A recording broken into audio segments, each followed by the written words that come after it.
Məni çətin vəziyyətdən çıxadan gizli tikan bitkisi. Hər zaman məni vəziyyətdən çıxadıb bax bu. Bunun kimi qanı təmizləyən bitki mən tanımıram.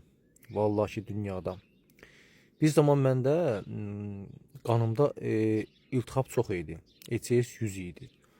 Bax bununla saldım mən 3-ə 4. Təsəvvür edirsiniz. Nə qədər antibiotik falan vurdum, salmadı, amma bu saldı.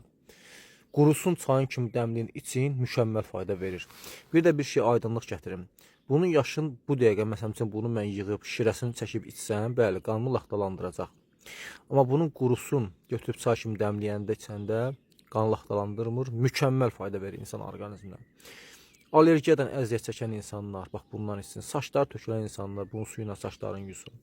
Tükənməz, mən bunu danışmaqla qutara bilmərəm. Allahın izni ilə. O vaxtı mənim dişimdə kəskin elə bil dişimin dibindən damar partlamışdı. Qan dayanmırdı.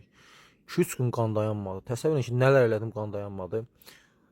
Heç nə, bunu bir dənə yaşını yığdım. Şirəsini çəkdim, içdim. Bir balaca qanımı laxtalandırdı. Qan orada kəsildi də. Damar bərpa oldu. Sonra da qurusunu dəmlədim, içdim. Qanım duruldu. Yəni belə nemətdir bu valla. Bunun haqqında mən danışmaqla, bunun haqqında kitablar yazılmalı bu bitki haqqında.